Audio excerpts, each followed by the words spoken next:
Bom, pessoal, então,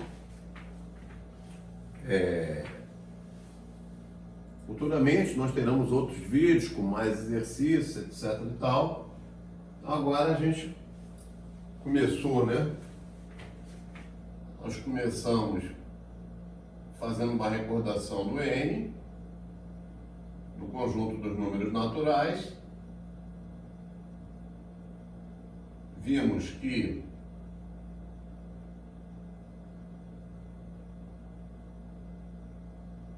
incluir o zero como natural ou não é uma questão de necessidade, né? Dependendo do contexto.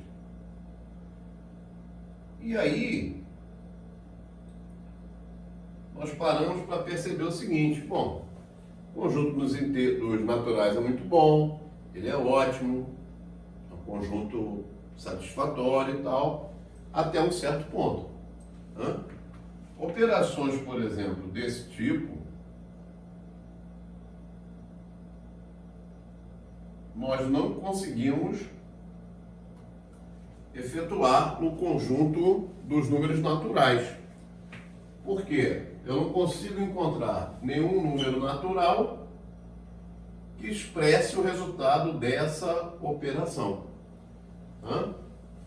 Por quê? Até então nós temos o desconhecimento das quantidades negativas, ou seja, dos números negativos.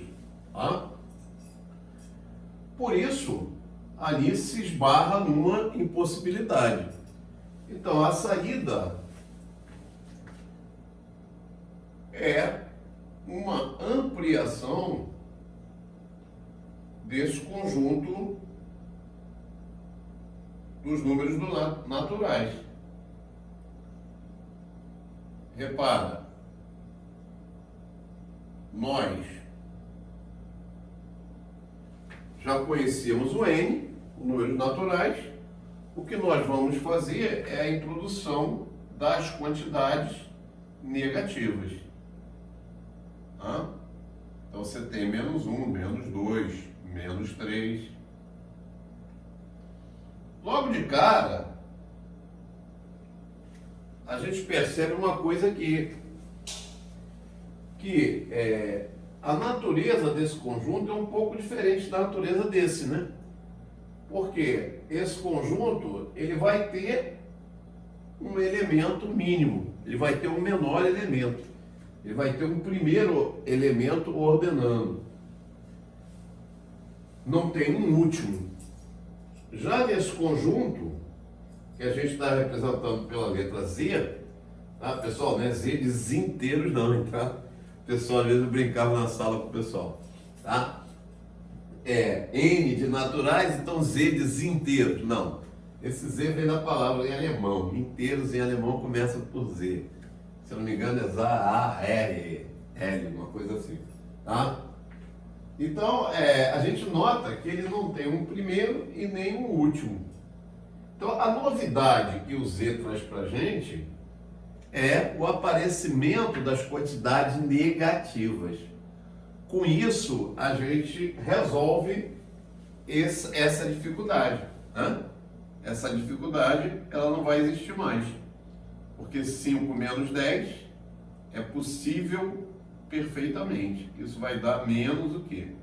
Menos 5. Porque agora nós temos uma quantidade negativa. Nós temos os números negativos. Então, quando eu quero 10 menos 20, isso vai me dar menos 10. Então, parte dos problemas daquelas dificuldades estão resolvidas.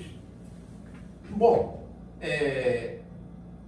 talvez seja útil nós comentarmos aqui o seguinte, porque cai muito em prova, comentar o seguinte: numa subtração, por exemplo, 10 menos 3, esse primeiro termo, ele recebe o nome de minuendo. minuendo. Esse segundo termo recebe o nome de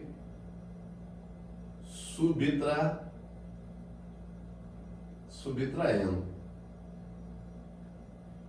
E o 7 é o chamado resto ou diferença. Bom, nesse momento eu lembro de uma propriedade muito importante, aliás, são várias, né? Mas uma propriedade muito importante que é a seguinte: o minuendo ele tem que ser a soma do subtraindo mais o resto. Tá? Isso, inclusive, né, constituía a chamada prova dos 9. Tá? Era um artifício que a gente usava para saber se a operação que nós fizemos estava correta ou não. Se eu somar 7 ao 3, eu tenho que obter quem? O 10. Tá? Então, o minuendo é a soma de quem? Do subtraindo com o resto. E isso acaba, né, tendo uma outra propriedade muito importante, que é a soma dos 3 termos de uma subtração vale o dobro do minuendo. Claro, né? Isso aqui é o minuendo. Então, a soma dos 3 termos é o dobro, né? É o dobro. Tá?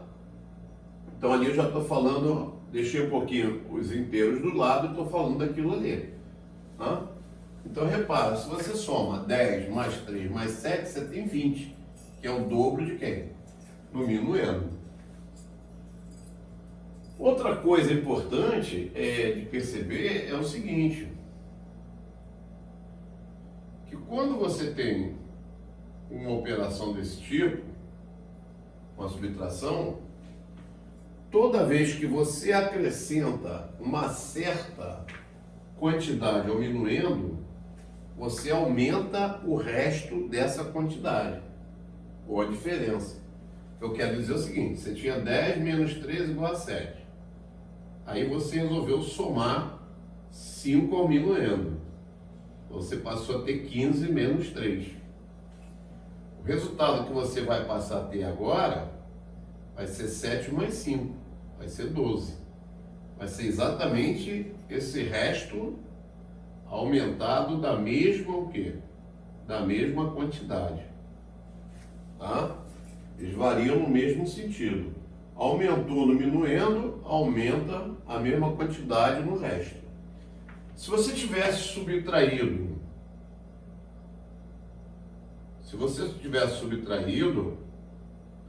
o que iria acontecer é que você tinha 7, você tirou 5 do minuendo. Então você vai tirar 5 do resto. Então o resto é 7 menos 5, 2. Tá? Agora, no subtraindo, acontece a situação exatamente contrária. Toda vez que você dá um acréscimo no subtraindo, você diminui o teu resto. Por exemplo, eu tinha lá 10 menos 3 igual a 7. Aí eu resolvi dar um acréscimo de 2 unidades aqui. Então, de 3 foi para 5. Então, aumentou o subtraindo, olha o que acontece com o resto. Ele diminui. Ele varia no sentido contrário. Você aumentou 2 unidades ao subtraindo, você diminui aonde? No resto. Tá? Evidentemente, se você tivesse subtraído 2 unidades no subtraindo, você aumentaria no teu resto. Então, minuendo, subtraindo varia no mesmo sentido, né? Vamos dizer assim, no mesmo sentido, quer dizer, aumentando um, aumenta o outro. Tá? Diminuindo um, diminui o outro. Minuendo e o resto. Já o subtraindo, o resto variam no sentido que contrário. Bom, isso foi só um comentário importante, algumas propriedades importantes aí da subtração. Agora, repara que ter clareza desses conjuntos, em qual conjunto nós estamos trabalhando, é fundamental, né? É fundamental, porque, repara, eu tenho, digamos, essas duas, na verdade é uma só, né? Essa equação.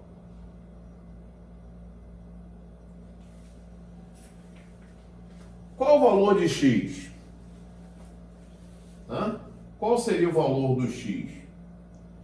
O valor do x vai depender exatamente do conjunto que você estiver trabalhando.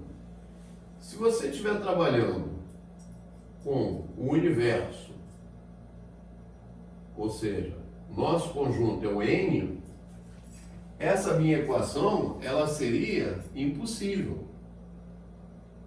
Porque o meu x seria 4 menos 5. Como essa operação em n, ela não ocorre, então, essa equação seria impossível. Nós diríamos que o conjunto solução é o vazio. Tá? Vazio, gente, eu represento dessa forma ou dessa outra forma. Nunca esse conjunto lá no S, que aí é outra coisa, é o conjunto unitário. Bom? Entretanto, a mesma equação, se eu for considerar o meu universo sendo números inteiros, eu vou encontrar a solução para essa equação. Essa equação, x vai ser igual a 4 menos 5. X vai ser igual a menos 1. Então, o conjunto de solução aqui é o unitário formado por quem? Por menos 1. Então, veja, né? Observa que uma equação, a mesma equação, ela pode ter soluções diferentes, dependendo de qual conjunto você está trabalhando. Né? A mesma equação, aqui ela é impossível, aqui ela é o quê? Ter raiz igual a menos 1. Bom? Muito bem. Ora, antes da gente falar nos subconjuntos de Z, vamos lembrar, né? Quando é que um conjunto é subconjunto do outro. Vamos só recordar isso aqui. Quer dizer, você tem um conjunto A, como exemplo, tá? Digamos, 1, 2, 3. E você tem um conjunto B, 2, 3, e tem um conjunto C, 2, 3 e 4. Repara, eu digo que um conjunto é subconjunto do outro. Ó, B é subconjunto de A.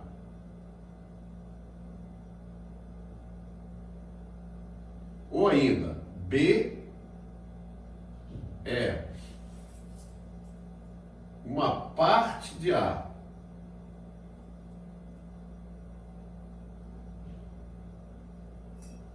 Ou ainda, B está contido em A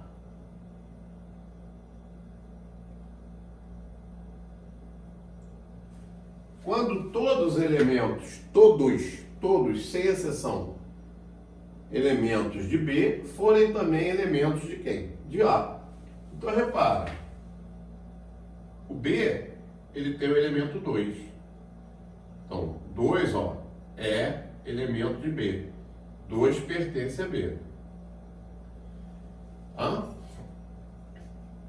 3, porém, o 2 pertence a B, mas o 2 pertence também a quem? A A. O 3, repara, ele pertence ao conjunto B. Mas ele também o quê? Pertence ao conjunto A. Quando isso acontece, a relação que você usa é a chamada relação de inclusão. Você diz que o conjunto B está contido em A, ou ainda que B é uma parte de A, ou ainda que B é um subconjunto de quem? De A. Tá certo? Repara que a recíproca não é a verdadeira. Tá? Ou seja, o A não está contido em B. Por que o A não está contido em B? O A não está contido em B por um motivo bem simples. Existe um elemento de A, um elemento que pertence a A, que é o 1. O 1 pertence a A, mas ele não pertence a quem? Não pertence a B. Então, para que um conjunto não seja um subconjunto do outro, para que ele não seja uma parte do outro, ou para que ele não esteja contido no outro, é necessário que exista um elemento dele, tá? Que não pertença ao outro conjunto. Por exemplo, o conjunto C, ele não é um subconjunto de quem? De A. Por quê? Porque existe elemento que pertence a C, o 4. O 4 pertence a C, mas o 4 não pertence a quem? A A. Então ele não é um subconjunto de A. Um fato interessantíssimo, vou apagar aqui, tá, gente? Um fato interessantíssimo é o seguinte. Um fato interessante é que o chamado conjunto vazio, ele está contido, ele é um subconjunto de qualquer outro conjunto, inclusive dele próprio. Inclusive dele próprio. O vazio está contido nele mesmo. Negócio, né? A princípio meio estranho, mas não. É bem lógico. Tá? Aliás, a demonstração disso é a demonstração que a gente chama por absurdo. Repara, a demonstração desse fato, que o vazio está contido em qualquer conjunto, ela consiste no seguinte: só tem duas hipóteses. Só existem duas hipóteses aqui. Ou o conjunto vazio está contido em A, ou uma outra hipótese é que ele não esteja contido em A. Não existe uma terceira hipótese. Só existem essas duas. Se a gente chegar à conclusão que isso aqui é impossível de acontecer, então isso aqui passa a ser verdade. Né? Então, nós devemos partir exatamente daqui, ó. Supor que o vazio não esteja contido em A. Bom, mas afirmar isso implica em dizer o seguinte: existe um elemento X pertencente ao vazio e que não pertence a A.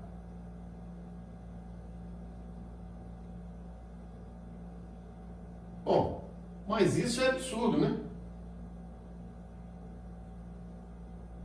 Mas isso é absurdo. Por quê? Porque o conjunto vazio não pode ter o quê? Elemento. Logo, eu não posso ter isso. Se eu não posso ter isso, automaticamente eu acabo de demonstrar que o vazio está contido em qualquer outro conjunto. Tá? Então, vazio é subconjunto de qualquer outro conjunto, inclusive dele próprio, tá? Inclusive dele mesmo. Agora, outro fato interessante que costuma causar grandes complicações é o seguinte: a relação de pertinência ela é feita de elemento para conjunto. Então, por exemplo, se eu tenho um conjunto A, onde os elementos são 1, 2 e 3, eu digo que 3 pertence a A. Essa é a relação de pertinência. E 4 não pertence a A. Então, essa relação ela é feita de sempre de quem? De um elemento para um conjunto. Já a relação entre dois conjuntos é a chamada relação de inclusão. Ela é feita de conjunto para conjunto. Então, por exemplo, se eu tenho um conjunto A, 1, 2 e 3, e o B, 1, 2, 3 e 4, eu digo que o A é um subconjunto de B. Uma parte de B, o A está contido em B. Essa relação é de inclusão. Então é feita de conjunto para conjunto. O problema é que existe uma sutileza que é o seguinte. Vamos imaginar que nós estivéssemos aqui numa sala de aula, com vários alunos estudando matemática. Uma sala de aula de matemática. E aqui tivesse um juiz de direito. Ora, o juiz de direito, ele não perde a profissão dele. Ele é juiz, ele continua sendo juiz. Mas na sala de aula, ele perde momentaneamente a condição de juiz dele para ser o quê? Um aluno. Momentaneamente, ele sai daquela condição de juiz para ser um aluno. Isso acontece muito na carreira militar. Às vezes o camarada é um major, mas ele está fazendo um curso. Né? E aí, momentaneamente, ele continua sendo major, mas momentaneamente naquele curso, a condição dele é de quê? É de aluno. Tá? E aqui acontece a mesma coisa. Repare, olha o que eu quero dizer. Quando eu crio um conjunto desse tipo,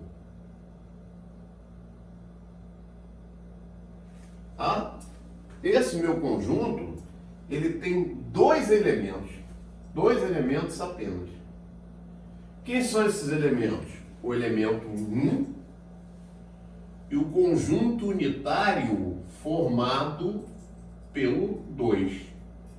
Então, momentaneamente, ele perde essa condição de conjunto e passa a ser o quê? Um elemento. Então, o símbolo que eu uso aqui é o símbolo de pertence. Um pertence a A e o conjunto unitário 2 pertence a A. Pô, Mário, mas você falou que conjunto sempre está contido? Sim, mas lembra o que eu falei. Ele perdeu a condição dele de conjunto momentaneamente. Em relação a esse conjunto A, ele é o quê? Ele é um elemento. Então o símbolo que eu vou usar é pertence. Tá? Então tem que tomar cuidado nessas coisas, porque elas costumam complicar a nossa vida. Por exemplo, se eu coloco aqui 2 em relação a A, Para que isso seja verdade, eu tenho que usar o símbolo de não pertence. Oh, mas o 2 não está aqui? Não. Quem está aqui é o conjunto unitário formado pelo 2. Esse 2, ele não é elemento de quem? Do conjunto A. Por isso que eu uso o quê? Não pertence. Tá? Então tem que tomar muito cuidado para analisar isso corretamente numa prova. Porque você tem situações onde ele perde a condição de conjunto. E temos situações piores ainda. Imagine uma situação dessa. Ó, vazio, unitário 1 e 1. Quantos elementos tem esse conjunto? Esse conjunto, ele é formado por 3 elementos. Ele é formado pelo conjunto vazio, ele é formado pelo conjunto unitário 1 e ele é formado pelo 1. Então aqui caberia os 3 símbolos de pertence. Vazio pertence a A, unitário 1 pertence a A e o 1 pertence a A. Porque todos os 3 são elementos. Porém, olha como é que o negócio é meio complicado. Porém, aqui caberia também o vazio contido em A. Estaria correto também. Por quê? Porque o vazio está contido em qualquer conjunto. Então, está contido em A. Então, isso também estaria certo. O vazio está contido em A. Como também estaria certo eu dizer que o conjunto unitário 1 está contido em A. Só que aí eu não estaria me referindo a esse cara, eu estaria me referindo a esse. Quer dizer, o conjunto formado pelo 1 está contido em A.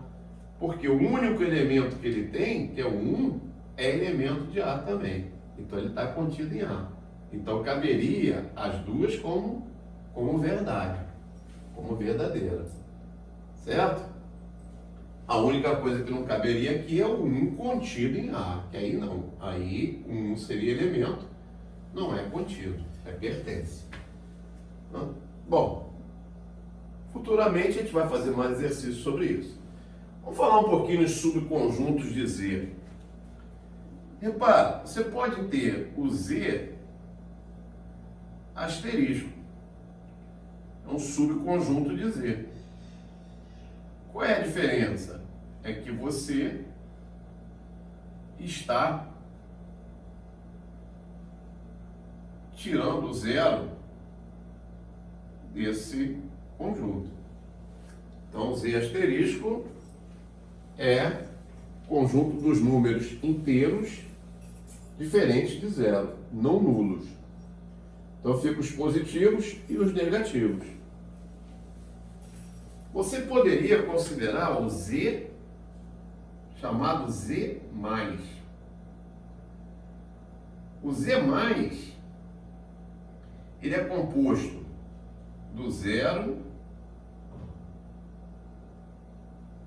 e de todos os positivos. Na verdade, seria o N, né? Esse conjunto é chamado de inteiros não negativos. Cuidado, viu, gente?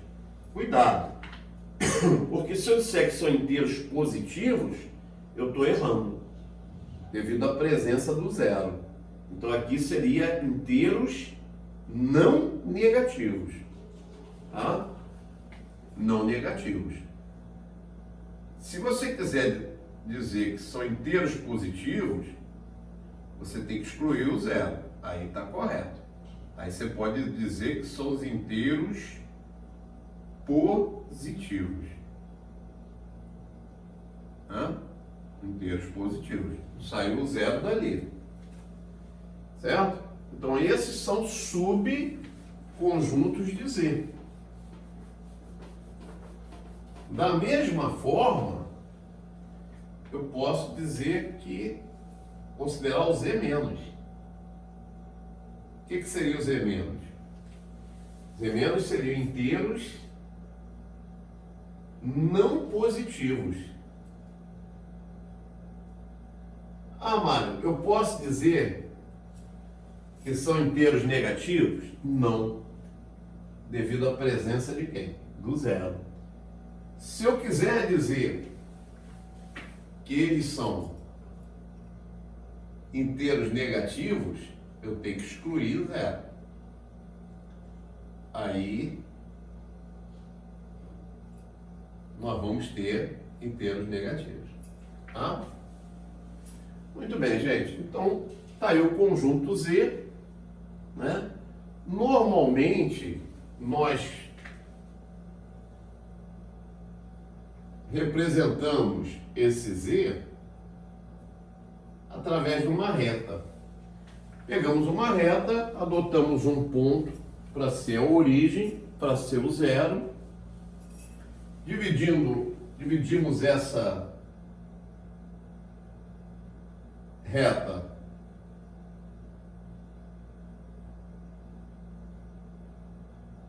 com uma medida constante e a cada ponto que a gente obteve, nós associamos um número. À direita vão ficar os positivos, 1, 2, 3, 4 e assim por diante. Tá? E para a esquerda, os negativos, menos 1, menos 2, menos 3, menos 4, etc. Bom, esse conjunto é ótimo, né? Ele é ótimo. Ele é ótimo porque as operações de adição, subtração, multiplicação, elas não sofrem mais nenhum tipo de problema. Tá? É possível sempre definir a adição de dois números inteiros. Quer dizer, quando eu pego dois inteiros e faço a soma entre eles, eu obtenho um inteiro. A mesma coisa acontece com a subtração. Quando eu pego dois, né, inteiros, faço a subtração, eu tenho inteiros. Quando eu multiplico, idem. Então é fechado para a multiplicação, é fechado para o quê? Para a adição e para a subtração. Tá? Geometricamente falando, a distância de um número qualquer à origem é o que eu chamo de módulo de um número. Então, o módulo de um número 3 seria a distância desde o 3 até o 0.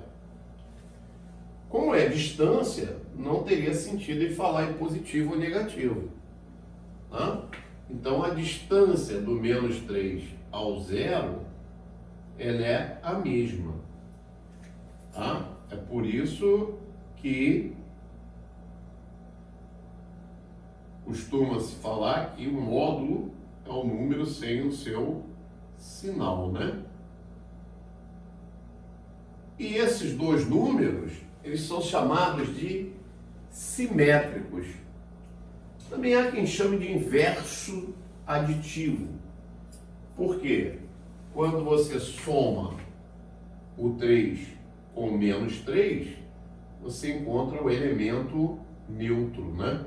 Você encontra o zero. Tá? Perfeito? Muito bem. Depois a gente vai comentar mais coisas a respeito de Z, na hora dos exercícios e tal. Porém, a história não está totalmente resolvida. Por quê? Quando eu pego, por exemplo, o menos 4, que é inteiro, e divido pelo menos 2, ou pelo 2, negativo dividido por positivo dá negativo. E o 4 dividido por 2 vai dar 2. Então a operação é perfeitamente viável. Menos 4 dividido por 2 vai dar menos 2. O menos 4 também dá para dividir por menos 2. Vai dar 2 positivo. Porém, a divisão nem sempre é possível. Se eu pensar em dividir o número mais 2 pelo número menos 4, eu não vou encontrar nenhum inteiro que vai satisfazer a essa condição. Portanto, essa operação de divisão, ela é impossível de ser realizada no conjunto dos inteiros. Então aí o conjunto dos inteiros já começa a demonstrar que ele também não é tão poderoso assim, né? Porque apareceu uma impossibilidade. Tá? Então a gente vai precisar de um novo conjunto. Sempre matemática, quando esbarra numa coisa, a gente precisa de uma solução para isso. Bom, antes de... então nós tínhamos o N acabou sendo ampliado por necessidade e agora a gente tem o Z. Mas antes de seguirmos, vamos pensar numa coisa. Vocês concordam que isso aqui é uma verdade?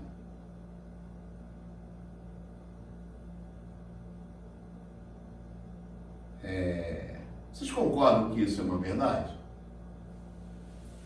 Sim, né? 3 menos 3 dá 0. 2 menos 2 dá 0. Isso é verdadeiro. Vocês concordam que eu posso escrever isso dessa forma? 3 que multiplica 1 menos 1? Claro, né? Por quê? Se eu aplicar a distributividade, eu volto a ter o que eu tinha. 3 vezes 1, 3, menos 3 vezes 1, 3. Aqui, ó, 2, menos 2, eu posso escrever como 2 que multiplica 1 menos 1. Perfeitamente possível. E aí, ó, se eu dividir os dois lados, olha a conclusão que eu chego, que 3 é igual a quem? É igual a 2. Tá? Bom, é claro que existe um erro nisso. Aonde está o erro? O erro, ele consiste exatamente na hora que eu simplifico, que eu estou simplificando. Porque, na verdade, isso aqui é o zero, né? É o zero. Então, a divisão por zero, ela não é definida. Nós não efetuamos divisão com o divisor sendo zero, porque isso conduz a problemas desse tipo. Imagine que se eu quisesse dividir 5 por zero, se isso fosse possível, alguém poderia dizer que isso dava 1, né?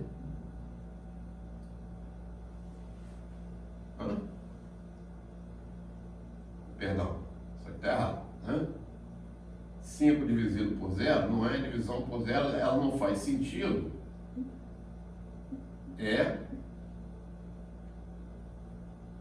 Porque ela conduz a erros desse tipo, né? Eu não posso dividir por zero. Se fosse, por exemplo, 0 por 0, seria indeterminado. Isso poderia dar 1, poderia dar 2, poderia dar 3, porque tudo isso multiplicado vai dar 0. Então aqui é uma indeterminação. Agora, aqui não faz sentido eu falar nisso. Isso é uma impossibilidade. Tá? Porque a divisão por zero, se eu considerar essa divisão, eu vou ter problemas desse tipo. Ou pior aqui, né? 3 dividido por zero não pode dar, não tem sentido, né? Ninguém multiplicado por zero vai dar 3. Então, aqui existe uma restrição, tá? Mas isso foi apenas curiosidade, certo? Gente, então nós vamos fechar esse vídeo mostrando o seguinte: como se dá a evolução dos conjuntos. Nós começamos com o N, conjuntos de números naturais. Em determinado momento, o N não atendeu a gente a todas as nossas necessidades. Então nós tivemos que fazer uma ampliação, partimos para quem? Para um subconjunto de Z. O N está contido em Z. Qual é a novidade em Z? A novidade em Z é o aparecimento das quantidades o quê? Negativas. Porém, a gente percebeu o quê? Que o Z não vai ser o nosso Todo-Poderoso. Nós já vimos que tem situações ali onde eu não posso trabalhar. Eu não posso dividir, por exemplo, 2 por menos 4. Isso em Z é o quê? É impossível. É uma impossibilidade. Tá bom? Gente, espero que vocês tenham entendido, tenham gostado. Até a próxima.